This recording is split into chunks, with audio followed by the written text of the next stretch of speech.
అయితే మీరు నేను మీ ఎదుటి నుండి మాట ఇచ్చితేనే కానీ, చూడండి ఇక్కడ దేవుని వాక్యం అంటుంది, ఆజ్ఞ ఇచ్చితేనే కానీ మీరు నా మాట వినలేదు.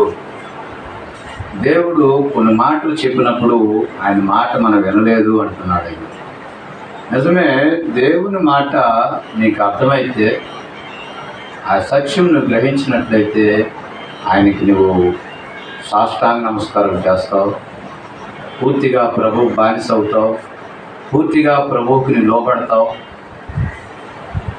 ఎందుకంటే ఆయన నిన్ను కుమారుడిగా ప్రేమించాడు, స్నేహితుడిగా ప్రేమించాడు. నేను తండ్రిగా ఉంటాను అంటున్నాడు ఆయన.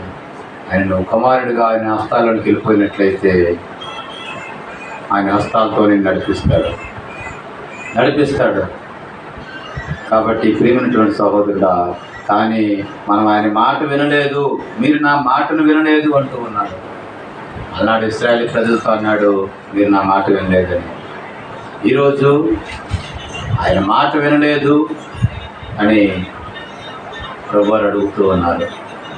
ఆయన మాట వింటే నీకు శ్రమ రాదు, ఆయన మాట వింటే నీకు రోగం లేదు, ఆయన మాట వింటే నీకు సమస్యలు లేదు, ఎల్లప్పుడూ సంతోషమే. నేను లోకం ఇచ్చినట్టు కాదు, నేను పూర్ణ శాంతినిస్తాను అంటున్నాడు ప్రభువారు. పూర్ణ శాంతినిస్తాను అంటున్నాడు. లోకం ఇచ్చినట్టు నేను నీకు ఇవ్వటం లేదు. చూడండి, నేను మీ ఎదుటి నుండి దేశ నివాసులను వెళ్ళగొట్టను, వారి మీ పక్కలకు సోలములుగా ఉందరు, వారి దేవతలు మీకు ఉరిగా ఉందిరని చెప్పుచున్నాను. దేవుని దూత ప్రవక్త ద్వారా వచ్చి మాట చెప్పేసరికి, ఇదిగో ఈ దేశ నివాసులను మేము వెళ్ళగొట్టను. ఇంకా యాక్చువల్గా నేను వెళ్ళగొట్టి మీకు ఇద్దాం అనుకున్నాను, కానీ మీరు చేసినటువంటి అవిధేయత, మీరు చూపించినటువంటి అవిధేయత బట్టి నేను వెళ్ళగొట్టను. మిమ్మల్ని మీ దేశ నివాసులను మీకు మోయాబీలవని, అమ్మోనీలవని, విరాధికులవని మీకు విరోధులుగా ఉంచుతాను, వాళ్ళని మీ పక్కలో సోలములుగా ఉంచుతానని ప్రభువారు అంటూ ఉన్నారు. కాబట్టి మీ పక్కలకు సోలములుగా ఉంటారు, వారి దేవతలు మీకు ఉరిగా ఉందురు. వాళ్ళ దేవతలను వెళ్ళగొట్టను. మళ్ళా మీకు పశ్చాత్తాపం వచ్చేంత వరకు కూడా ఇదిగో దేవుని తీర్పు ఇప్పుడు మీ మీదకి రాబోతుంది. ఈరోజు క్రైస్తవులకు వచ్చినటువంటి గతి ఇదే, క్రైస్తవులకు పడినటువంటి గతి ఇదే. దేవుని ప్రజలకు, ఎందుకంటే పేరుకు మాత్రమే వాళ్ళు నీతో ఉంటున్నారు, పేరుకు మాత్రమే నువ్వు దేవుని బిడ్డగా ఉంటున్నావు, కానీ దేవుని నువ్వు పరిపూర్ణముగా నువ్వు అనుభవించలేదు, పరిపూర్ణముగా నువ్వు వెంబడించటం లేదు. అలాగ వెంబడించకపోతే నీ జీవితము సరిచేయబడదు. వారి దేవతలు నీకు గురిగా ఉంటారు, నీ కుటుంబంలోనికి మళ్ళా వాళ్ళు ఎంటర్ అవుతారు. వాళ్ళు ఎంటర్ అయినట్టునే నేను శిక్షిస్తాను అంటున్నాడు. ఇంక నీకు నీవే తెలుసుకో ప్రియమైన మిత్రమా, దూరంగా ఉండి పశ్చాత్తాపడు. ఆ మాట అనేసరికి ఇశ్రాయేలు ప్రజలు ఏం చేశారు? మీరు చేసిన పని ఏంటి? యెహోవా దూత ఇశ్రాయేలు అందరితో ఈ మాటలు చెప్పగా జనులు ఎలుగెత్తి ఏడ్చిరి. సేవకుల ద్వారా ఈ మాటలు సంఘానికి తెలియజేస్తున్నప్పుడు సంఘం ఏడుస్తుంది, ఇశ్రాయేలు ప్రజలు ఏడుస్తూ ఉన్నారు, లోకంలో దేవుని బిడ్డలు ఏడుస్తూ ఉన్నారు.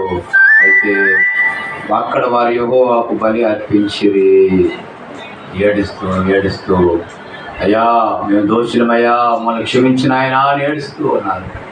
ఎందుకంటే దేవుడు ఒక వాక్యం పంపించాడంటే వాళ్ళు సరి చేయబడ్డానికి. ఈరోజు ప్రభుత్వాలు దేవుని ప్రజలకు విరోధంగా ఉన్నాయంటే దేవుడు ఏర్పాటు చేసిన ప్రభుత్వాలు అవి.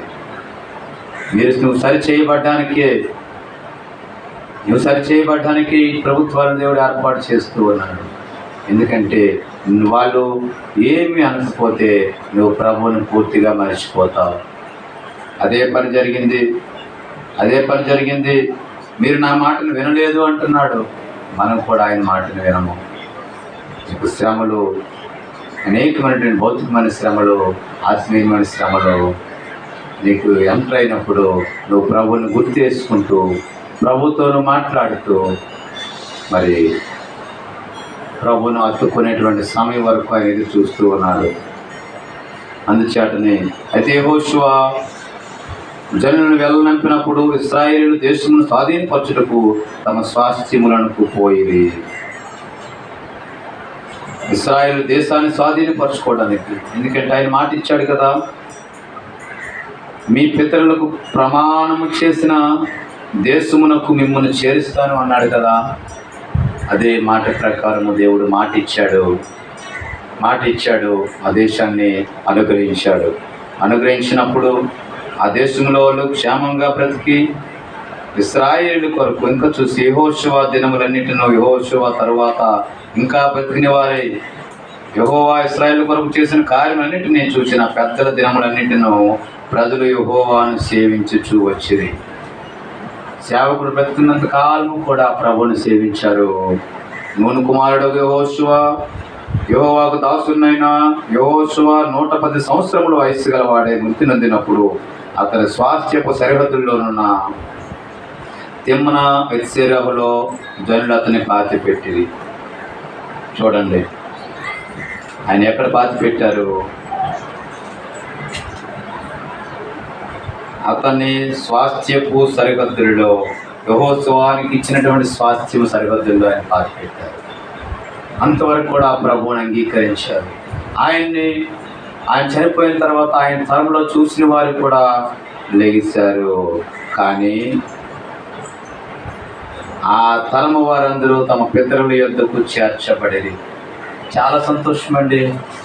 ఎందుకంటే ఈరోజు మన పూర్వీకులు సేవకులు దేవుని ప్రజలతో ఉన్నప్పుడు వాళ్ళు ఎన్ని శ్రమలు వచ్చినా, ఎన్ని నిందలు వచ్చినా, ఎంత వెలివేత జరిగినా వాళ్ళు ప్రభువుతోనే ఉండి సంఘాన్ని బలపరుస్తూ సంఘ బిడ్డలతో కలిసి జీవించారు.